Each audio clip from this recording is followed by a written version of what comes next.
اس معاملے میں بالکل دین کے اوپر غالب ہونے والا مت سمجھیے کہ میرے جیسا کوئی متقی نہیں ہے۔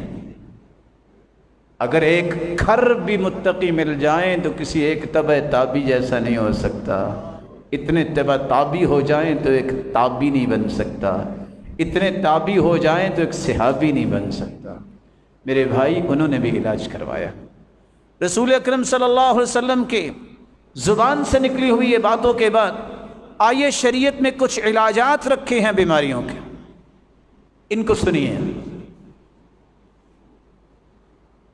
نمبر 1، آپ کسی بھی بیماری کا علاج کرنا چاہتے ہیں تو سب سے پہلے قرآن کی تلاوت کو علاج سمجھیے۔ قرآن کی تلاوت یہ بہت بڑا علاج ہے۔ اللہ ذوالجلال فرماتے ہیں، یا ایھا الناس قد جاءتکم موعظۃ من ربکم وشفاء لما في الصدور وهدى ورحمة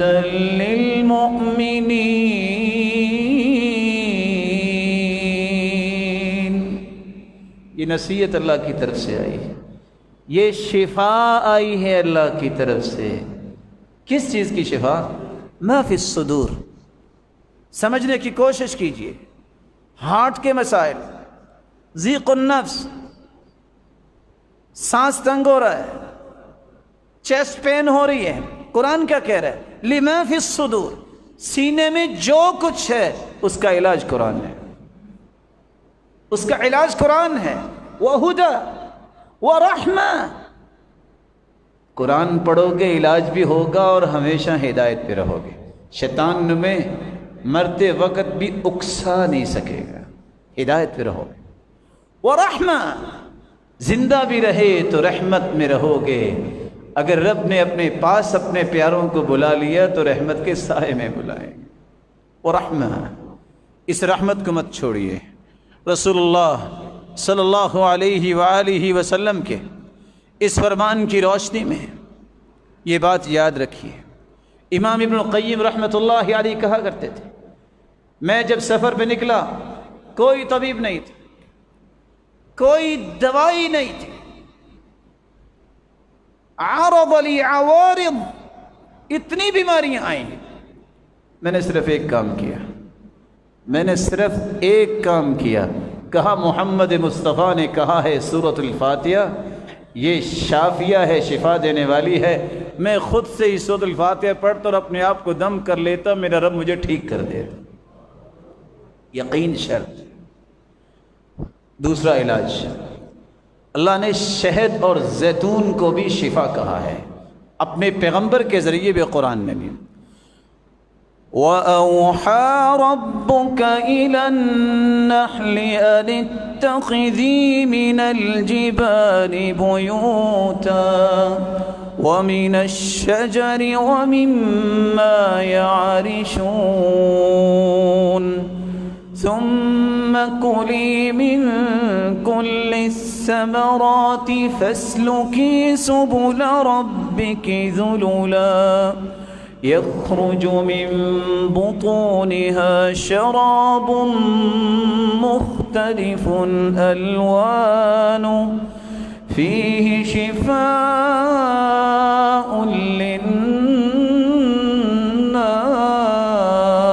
للناس۔ شہد کی مکھی جو بناتی ہے شہد، اللہ نے للناس پوری کائنات کے لیے اس میں شفا رکھی ہے۔ صبح شام گرم پانی میں شہد ڈالیے اور معمول بنائیے۔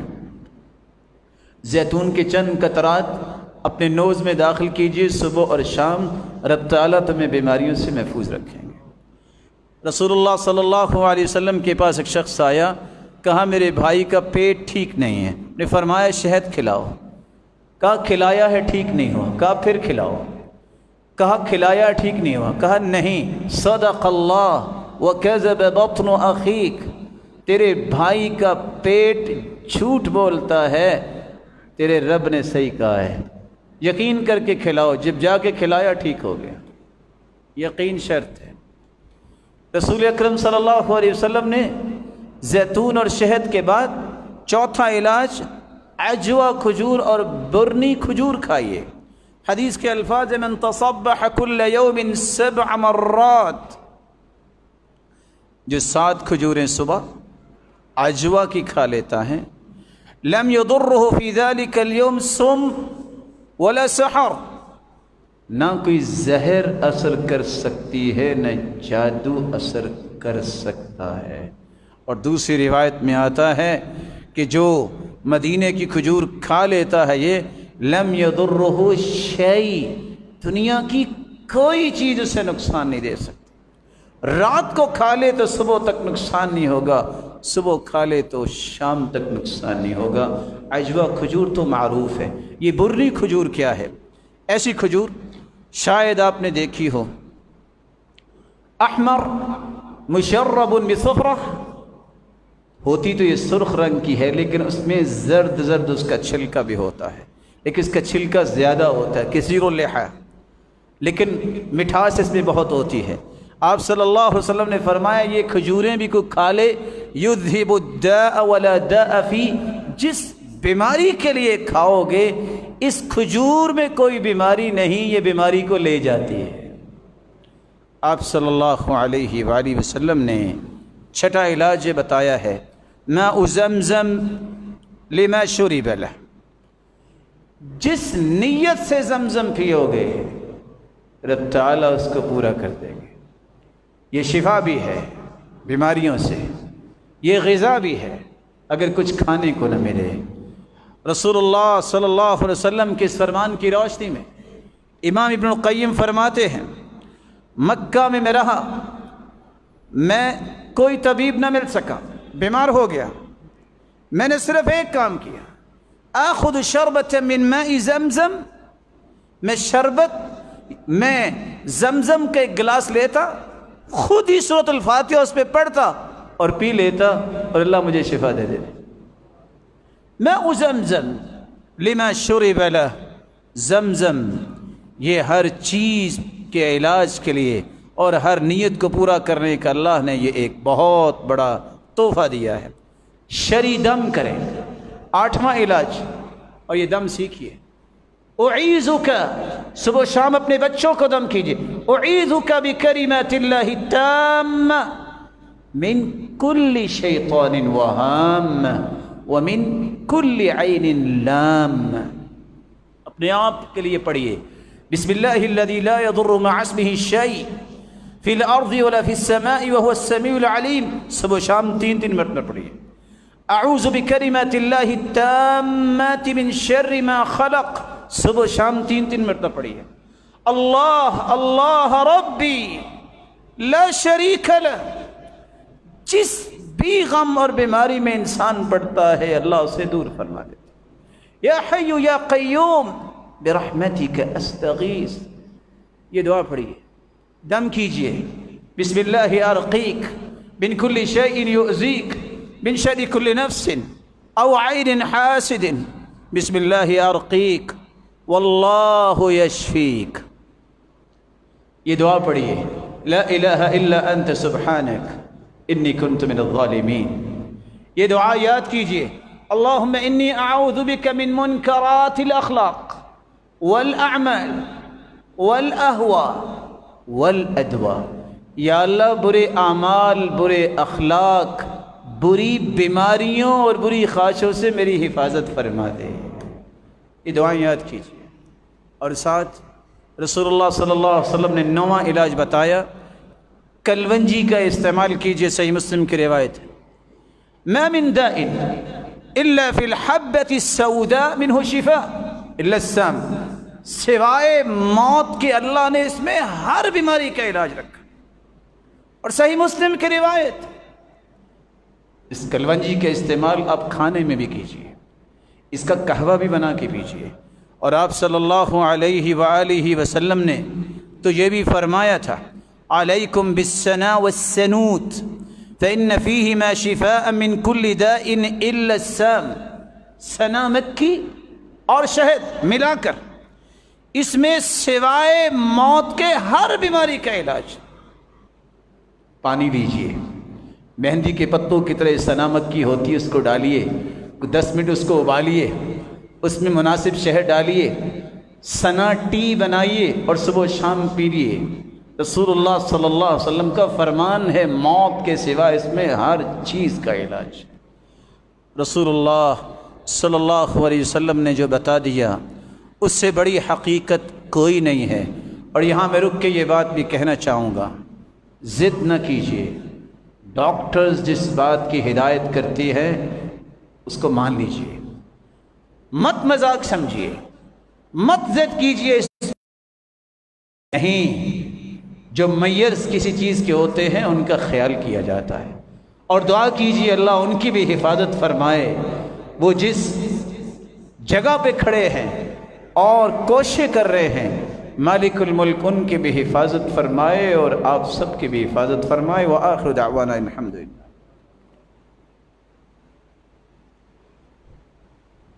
الحمد للہ علی احسانہ والشکر لہ علی توفیقہ وامتنانہ، اما بعد فاعوذ باللہ من الشیطان فإنہ عدو للانسان۔ 5ویں بات اور 6ٹھی بات کر کے میں بات کو ختم کرتا ہوں۔ آپ نے یہ سنا کہ ہمیں سب سے پہلا کام توبہ کرنے ہے۔ آج وقت ہے، ایک وقت آئے گا یہ وقت ختم ہو جائے گا۔ اس سے پہلے قبل ان تصف علینا اللبنات، اس سے پہلے کہ ہمارے اوپر وہ ٹائلیں آ جائیں جس کے بعد ہم دنیا سے غائب اور دنیا ہم سے غائب ہو جائے، اس سے پہلے توبہ کر لیجیے۔ دوسری بات، ہمیں یہ جاننا چاہیے کہ مصیبتیں کیوں آتی ہیں، اللہ کے حکم کے بغیر کچھ نہیں ہوگا، یقین کر لیجیے۔ تیسری بات، رب تعالیٰ سے عافیت مانگیے، اس سے بڑی نعمت کوئی نہیں ہے۔ چوتھی بات، شفا شافی سے مانگیے اور اس کے پیغمبر کے بتائے ہوئے طریقوں کو اختیار کیجیے، اور ان طریقوں میں ایک طریقہ یہ بھی ہے احتیاط کیجیے، یہ سنت ہے، ضد نہ کیجیے۔ اور 5ویں بات، اگر دنیا سے کچھ چلا جائے تو پھر صبر بھی کیجیے، مت کہیے جو لوگ کہا کرتے تھے اسلام سے پہلے ہمارا پہاڑ چلا گیا۔ میں جانتا ہوں آپ صحیح العقیدہ لوگ ہیں، اور حسن بصری کہا کرتے تھے جب کوئی عالم، موت العالم سلمۃ فی الاسلام لا يسدها شيء ما اختلف اللیل والنہار، جب کوئی علم والا دنیا سے چلا جاتا ہے تو یہ اسلام کے اندر اتنا شگاف آ جاتا ہے، دن رات لگے رہیں وہ شگاف پر نہیں ہوتا۔ لیکن اللہ کے رسول نے اس لیے فرمایا تھا کسی کو صبر نہ آئے فلیعز بی، میری موت کو یاد کر لے۔ مت ایسے کلمات کہیے گا کہ جس سے رب ناراض ہو جائے۔ یاد کیجئے 70 صحابہ جو ہیں احد کے مقام پہ اللہ کے پاس چلے گئے، صحابہ پہ کیا گزری ہوگی؟ 70 قراء کو شہید کر دیا گیا ایک ہی وقت میں، کیا گزری ہوگی؟ اور یہ بات تو کسی کو بھی بھولی نہیں ہے، جب اللہ کے رسول دنیا سے گئے تو دنیا کی حالت کیا تھی۔ سیدہ عائشہ کہتی، سیدہ فاطمہ کہتی تھی نا، صبت علی مصائب لو انہا صبت علی الایام سرن لیالیا، اتنی مصیبتیں ہم پہ ٹوٹ پڑی کہ اگر دنوں پہ ٹوٹ پڑتی تو دن رات بن جاتے۔ صبر کیجئے، انما یوفی الصابرون اجرہم بغیر حساب، بے حساب اجر ان کو ملتا ہے جو صبر کرتے ہیں۔ صرف دعا کیجئے، مولا کریم ان روشن ستاروں کو تو نے چمک اور دمک دنیا میں بھی دی تھی، جنت میں بھی ان کو سب سے اعلیٰ مقام عطا فرما دے۔ اور ساتھ ہی میں چھٹی بات کر کے بات کو ختم کرتا ہوں۔ آج وقت ہے، آج وقت ہے، قدر کر لیں ان نعمتوں کی، جن نعمتوں میں بہت ساری نعمتیں ہیں اور ایک نعمت علماء کی نعمت ہے، ان کی قدر کر لیں۔ النعمہ اذا فقدت عرفت، نعمت جب ہاتھ سے چھن جائے تو اس کی قدر پھر ہوتی ہے۔ اس لیے ایوب السختیانی رحمۃ اللہ علیہ کہا کرتے تھے انی اخبر بموت الرجل من اہل السنہ وکأنی افقد بعض اعضائی، جب مجھے خبر ملتی ہے کہ فلاں فوت ہو گیا ہے، وہ سنت کے مطابق زندگی گزار رہا تھا، مجھے لگتا ہے میرے جسم کا ایک حصہ شل ہو گیا ہے، ضائع ہو گیا۔ یہ عام مسلمان کی بات ہے جو سنت کے مطابق زندگی گزار رہا ہو۔ فکیف بخبر موت العالم الذي کرس حیاتہ لخدمت الاسلام والمسلمین، آپ سوچئے کیسے اس انسان کی موت کی خبر ایک مسلمان کو غمگین کرتی ہے جس نے پوری زندگی اسلام کی عظمت اور دین کی تدریس اور تبلیغ میں گزاری ہو۔ اللہم اغفر لهم وارحمهم وارفع درجاتهم فی المہدیین۔ ان علماء کو نعمت سمجھیں، اور سچ کہا تھا امام شافعی نے اذا لم یکن العلماء اولیاء فمن یکن، اگر علماء بھی اللہ کے ولی نہیں تو پھر کون ہوگا؟ ومن يعظم شعائر اللہ فإنها من تقوى القلوب، اس آیت کی روشنی میں علماء لکھتے ہیں جو اللہ کی نشانیوں کی عظمت سمجھتا ہے یہ متقی انسان کی نشانی ہے، اور اللہ کی نشانیوں میں سے علماء بھی نشانیاں ہیں۔ ان نعمتوں کی قدر کیجیے، اللہ تمہاری قدر بھی بڑھا دے گا۔ الہ العالمین، جو علماء دنیا سے جا چکے ہیں، مولا کریم ان کو اپنی شان اور عظمت کے مطابق انبیاء کی صف میں کھڑا فرمانا، اللہ ان کے درجات کو بلند فرمانا۔ الہ العالمین، جو زندہ ہیں ان کو صحت اور عافیت سے نواز دے۔